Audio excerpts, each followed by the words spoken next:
Okay, let's get straight to it.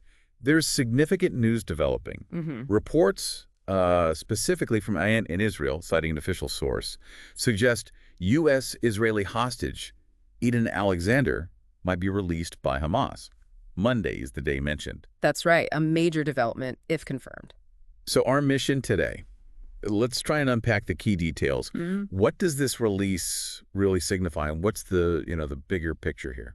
Well, the first thing that jumps out from that INET report is the preparation level on the Israeli side. Okay. They're saying Israel has basically finalized all the arrangements to receive Alexander. It suggests a clear process is ready to go. Right, a protocol, even with everything else going on. Exactly. And it sounds like the handover itself might follow steps we've seen before. The International Committee of the Red Cross, the ICRC, they're reportedly involved again. Yes, the ICRC. They usually step in as that neutral party, don't they? Receiving him from Hamas in Gaza, ensuring that safe transfer. It's crucial in these situations. Makes sense. And the path sounds like handover point in Gaza, then meeting the Israeli army. That seems to be the plan. Then onward to the Ryan military base, which is near the Strip. And then presumably family reunion. Yeah. And maybe hospital checks. Almost certainly. Reuniting him with family, getting him checked out medically, that would be top priority, you'd imagine. Now, something else in that report. Hamas apparently reached out to U.S. officials about Alexander before. Yes, that was mentioned.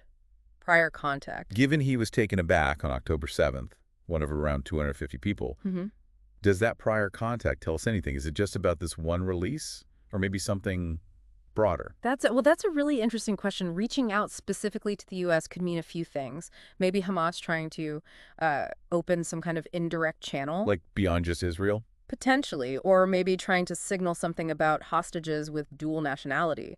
It's hard to say for sure, but it's definitely noteworthy. It is. Okay, let's switch to the Israeli perspective. Prime Minister Netanyahu, he's been quite public, saying this release isn't tied to any Israeli concessions. Zero concessions. Right, that's the official statement. He put it down to what he called a vigorous policy, mentioned support from former President Trump, and crucially, the military pressure in Gaza. He posted that on X. So attributing it directly to their actions. That's the narrative, yes. It fits their consistent public messaging. But then you have Hamas' own demands, right? For releasing all the remaining hostages. They've consistently said they want a complete end to the war. Exactly. And that clashes fundamentally with Israel's stated objective, which is, the complete dismantling of Hamas in Gaza.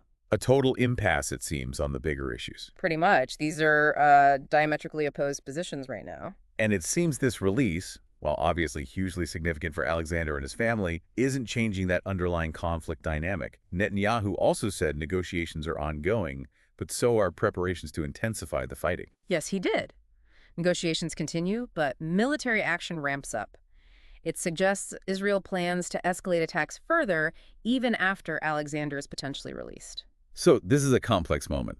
A positive step with this reported release, but happening against a backdrop of, well, continued conflict and these very starkly different end goals. Absolutely. And we shouldn't forget, Netanyahu himself estimated recently there are still 21 hostages believed to be alive in Gaza. 21. So bringing it all together, we have this specific release possibly happening Monday, but within this much larger ongoing struggle with seemingly irreconcilable aims. That sums it up well. So the thought to leave you with is this. Given these entrenched positions on both sides, what could future hostage releases actually look like? Are they likely to be one-offs like this, perhaps? Or could something shift the dynamic? Right. What factors? Maybe international pressure, maybe internal calculations. We aren't privy to what could actually change the current trajectory here. Definitely something to keep thinking about.